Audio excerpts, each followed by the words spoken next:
Hello everyone, this is Moses from Wilona's Cave, and this is a video that I'm going to go through all of the most, if not all, the things I use to draw and color and things like that. I've gotten, over the years, I've gotten a lot of requests on what I use, how I draw, etc., etc., etc.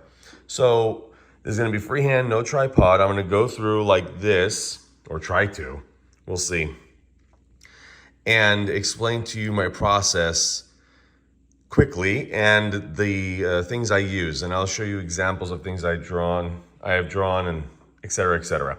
I'll do some out of the ordinary things first. First, I love using fidget spinners when I draw or read or write or design, etc. So when I'm thinking about what to draw, I have, a lot of artists you may know or can think of, they start tapping their pencils and stuff like that. That gets annoying. So, fidget spinner. So that's one thing I use when I'm thinking about what to draw. Okay, well, what you're looking at right here is a forest that I'm designing for my upcoming game, Whispers in Wonderland. This is Whispering Woods. It is flat, meaning that there's no flat illustration, meaning that there's no shading or anything like that. And most of the artwork's going to be like that, much like this.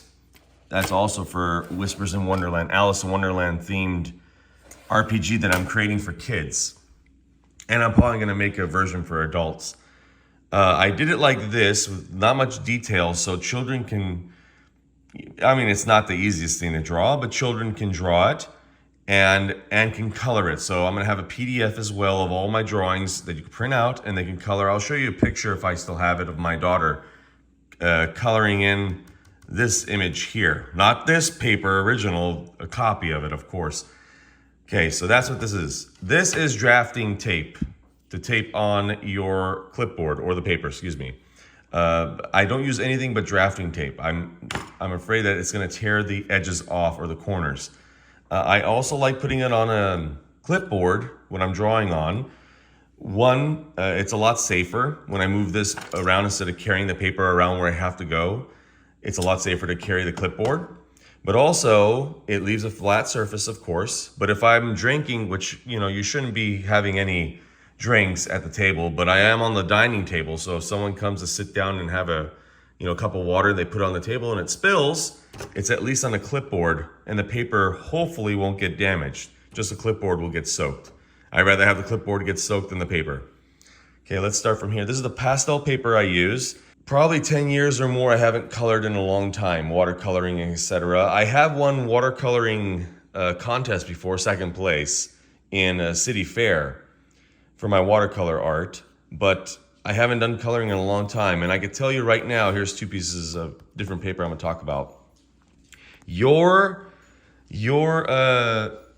pencils are not, these are high quality pencils. Faber-Castell is the only thing I use. This is the graphites, watercolor, pastel. There's only ones I use, and here's some more stuff randomly. I'll talk about each one.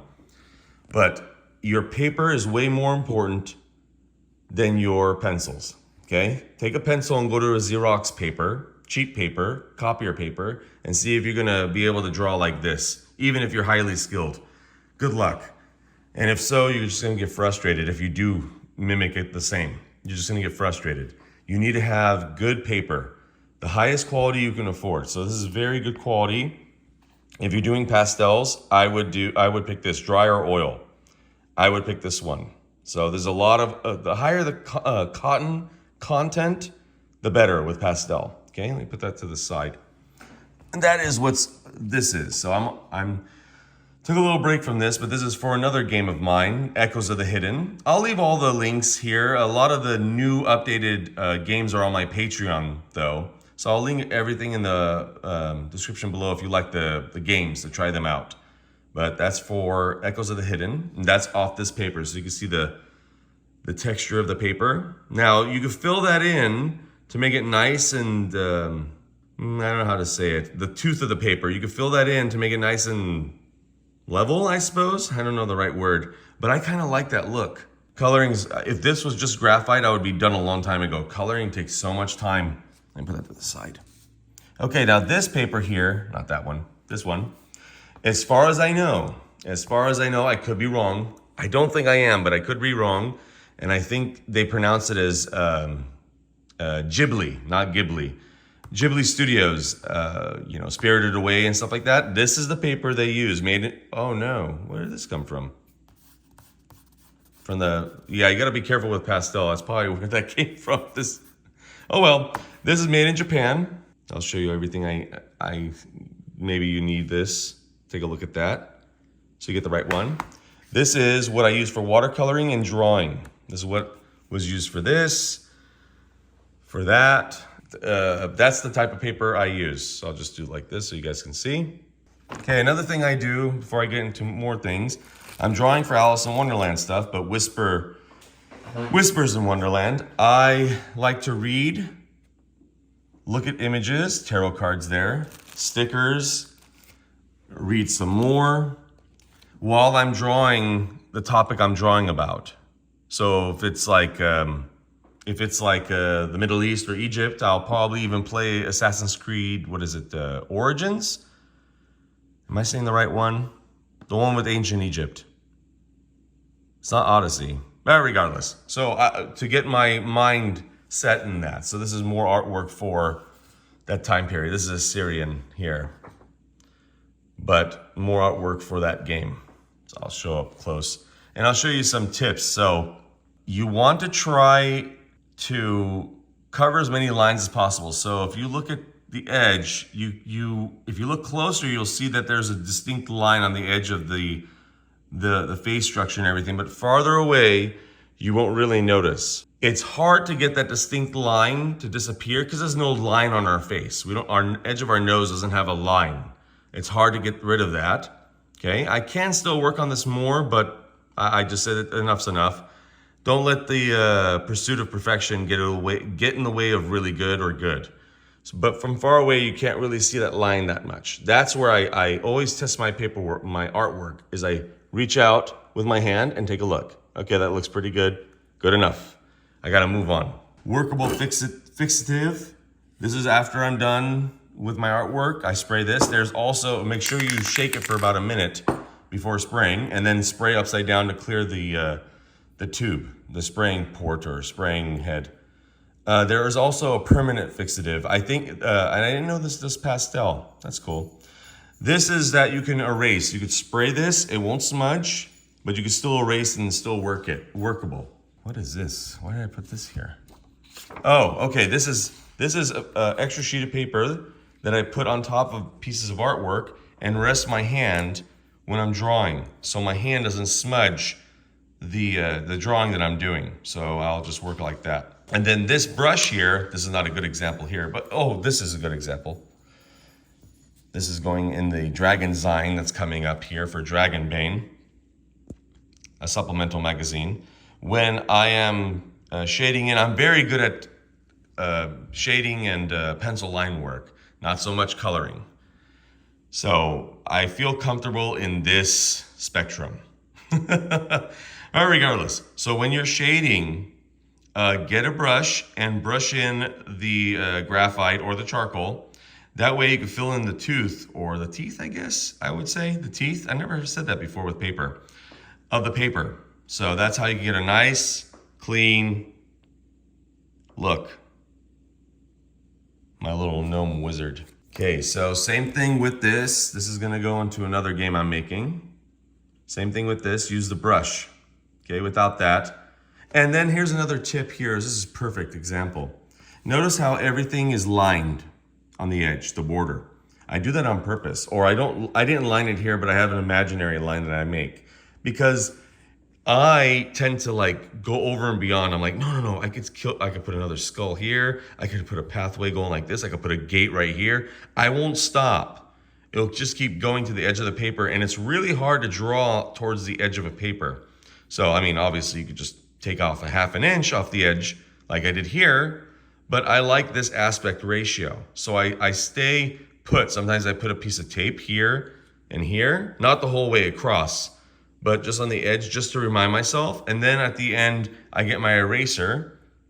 Regardless, just a nice eraser. Higher quality, the better. I tend to use this type.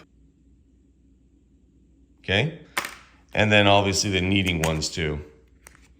And then I go to the edge and clean the edges up. There's no way I could draw that straight like that. This is a little piece of quick artwork. I suggest everyone just do, it only took me about 20 minutes or less. This is just a little area of Ubersreich I did for Warhammer Fantasy Roleplay where I was playing. And I wanted to play in this area, and I just decided to do this. I don't know what I was thinking with the tree here. I just thought of something different, something weird. Maybe it has a disease in the tree. I don't know. Maybe the tree is dying. But regardless, don't stress over things. Obviously, this is not high detail. I brought this out to show you as well. This is not the highest detail. Have fun with it. You know, you can't always draw like this. This took forever to draw. Forever. This took 20 minutes. And it looks nice. And I think if I have the video on this, I'll put it in the video right now so you can see me drawing this one. This is a drawing I did for Colombia. There's the coffee beans right here. And I forgot the name of this mountain, but can you imagine climbing up this mountain? Here is the graphite pencils that I love. The watercolor pencils that I really enjoy. Notice the brand is always the same pretty much. And the pastels that I really like. Now you can buy the cases that have, or the tins that have a lot more colors. That's great, that's awesome.